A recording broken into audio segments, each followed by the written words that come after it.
हसीना क्यों बनी कातिल भाग दो। रात 12 बजते ही वैसे ही भयानक आवाजें सुनकर पुष्पा डर जाती है और फैसला लेती है कि कल ही वहां से जाने का। रात के 12 से 3 बजे तक के हर घर के ये 3 घंटे हर घर के बड़ी मुश्किल से व्यतीत होते। प्रताप पुष्पा को समझा रहा होता है। प्रताप, शांत हो जाओ, कुछ नहीं होगा। शांत कब तक रोज का है, ये बच्चा भी डर रहा है। दिन में भले यहाँ कोई चैन से सो ले रह ले, पर रात में ये 3-4 घंटे जान सी निकलती है। ये तो रेडियो है जो उसकी आवाज नहीं पहुंचती। अगर ऐसा न हो तो हम तो समझो मर गए, पुष्पा चिल्लाते हुए कहती है। प्रताप, ऐसे मत कहो, बाकी सब भी तो रहते हैं ना। हाँ, कैसे रहते हैं, आपको भी पता है। आपको रहना है रहो, यह हमसे ना रहा जाएगा। रोज के जैसे पुष्पा 2 घंटे बहस करती है और फिर आवाजें थोड़ी कम होने पर सो जाती है। रेडियो चलता रहता है। प्रताप खुद से कहता है, समझ नहीं आ रहा क्या करूं। इन दोनों की चिंता भी रहती है। पुष्पा व अपनी बेटी रिया। हे माता रानी, क्या आफत है, ये कोई जगह खराब नहीं होती है। पता नहीं जो हो रहा है उसके पीछे कौन है। हमारी रक्षा करना माँ। सुबह पता नहीं क्या होगा। थोड़ी देर बाद रेडियो बंद कर देता है और करवटें बदलते बदलते सुबह के 5 बज जाते हैं और प्रताप उठता है। वह पुष्पा को आवाज लगाता है, हे पुष्पा, चाय देना, सर दर्द हो रहा है। पर पुष्पा कोई आवाज नहीं देती। प्रताप हड़बड़ाकर उठता है। रिया बेटा, कहाँ हो? दूसरे रूम में। रिया को देखकर शांत लेता है और रिया से पूछता है, तुम्हारी माँ कहाँ है?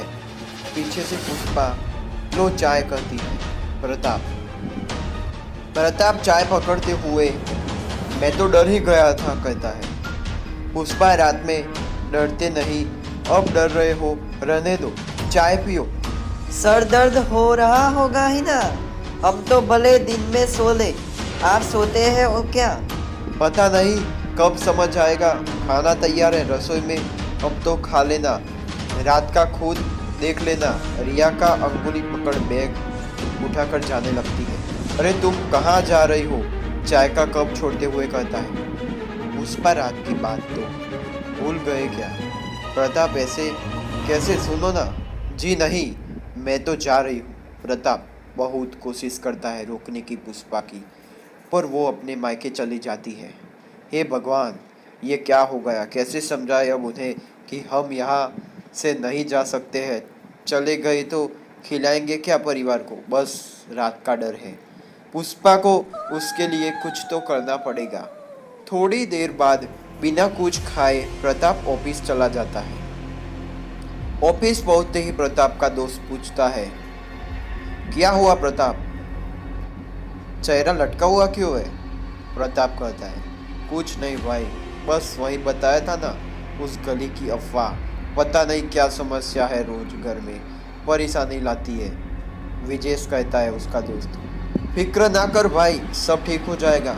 सुनना, मैंने भी बहुत कोशिश की तुम्हारे लिए घर ढूंढने की, पर है नहीं कोई खाली। तुम्हें अपने घर रहने को बोला, तब भी तुमने मना कर दिया। ऐसे कैसे यार, तुम्हारा भी परिवार है। अच्छा, थोड़ी लगता है, कोई एक दिन की बात थोड़ी है। बस दुआ है माता रानी सब ठीक कर दे। विजेश के कंधे पर हाथ रखते हुए कहता है। विजेश, चलो खाना खाते हैं, लंच टाइम हो गया। प्रताप, नहीं तुम खाओ, मुझे काम है, कहकर प्रताप फाइल लेकर वहाँ से चला जाता है। शाम 4 बजते ही घर पहुँचते ही प्रताप आवाज़ लगाता है, पुष्पा, रिया। तभी उसे ख्याल आता है कि वो दोनों तो यहाँ नहीं है।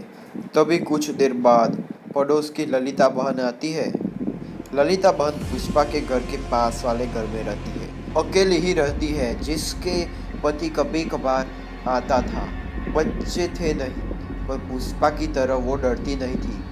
मानती तो थी भूत प्रेत की बातों को, पर पुष्पा जितना घबराती नहीं थी। पुष्पा से उसकी अच्छी बनती थी, एकदम बहनों जैसे समझाती थी। ललिता बहन की कुछ नहीं होगा, मैं यहाँ 5 साल से रह रही हूँ, बस उस गली की तरफ कोई ना जाए तो कोई मुश्किल नहीं होगी। ललिता बहन, अरे प्रताप जी, बाहर क्यों बैठे हो? पुष्पा कहाँ है? आज दिखी नहीं। मैं सब्जी लेने गई तब आवाज लगाई पर दरवाजा बंद था, सोचा आप सब कहीं बाहर गए हो क्या भाई साहब, फिल्म वगैरह देखकर आए हो क्या? हंसते हुए कहा उसने। प्रताप, जी नहीं ललिता बहन, वो पुष्पा अपने मायके गई है रिया को लेकर। मैं अभी आया हूँ ऑफिस से, इसलिए बस यहीं बैठ गया। क्या मुझे तो बताए भी नहीं? सब कुशल तो है ना? कब तक आ जाएगी? ललिता बहन ने पूछा। जी हाँ, सब ठीक है, जल्द आ जाएगी, प्रताप ललिता बहन से कहता है और साथ ही साथ मन ही मन सोचता है, गुस्सा करके गई है, शांत होगा तभी आएगी, पता नहीं कब। दोस्तों, अगर आपको ये कहानी अच्छी लग रही हो तो चैनल को सब्सक्राइब कर दीजिए, और सब्सक्राइब अभी तक नहीं किया तो यार वीडियो को तो शेयर कर दीजिए, आपके फ्रेंड्स भी एंजॉय कर सकते हैं इस कहानी को। अब मैं कहानी की ओर बढ़ता हूँ। क्या सोच रहे हो? फिक्र मत कीजिए, खाना मैं बना कर दे दूंगी जब तक पुष्पा आती है। और हाँ भाई साहब, दरवाजा खोल लो, शाम होने को है। अच्छा, मैं चलती हूँ कहकर ललिता बहन अपने घर में चली जाती है। प्रताप जी कहता हुआ अपने घर का दरवाजा खोलता है। जल्द ही सब गली के लाइट ऑफ बंद हो जाते हैं। ललिता बहन खाना तो दे जाती है और प्रताप थोड़ा सा खाकर छोड़ देता है।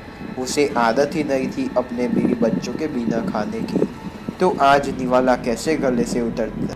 बस एक दो को और मुश्किल से खाकर जाकर अपने बेड पर लेट जाता है। लेटे लेटे कुछ सोचता सोचता सो जाता है, पर 12 बजते ही वह सब रोने कहराने चीखने की आवाज़ें आने लगती है। प्रताप फट से उठकर कहता है, पुष्पा कुछ नहीं होगा। फिर वो तो आवाज़ नहीं है, प्यार भी बहुत करता है, याद भी आ रही थी। और फूल आवाज़ में रेडियो चला लेता है। पूरे दोनों गली में इन 3 घंटों में रेडियो बजता रहता, पर प्रताप का रेडियो सुबह तक बजता रहता ना। उसकी आंख लगी और मन भी बेचैन था।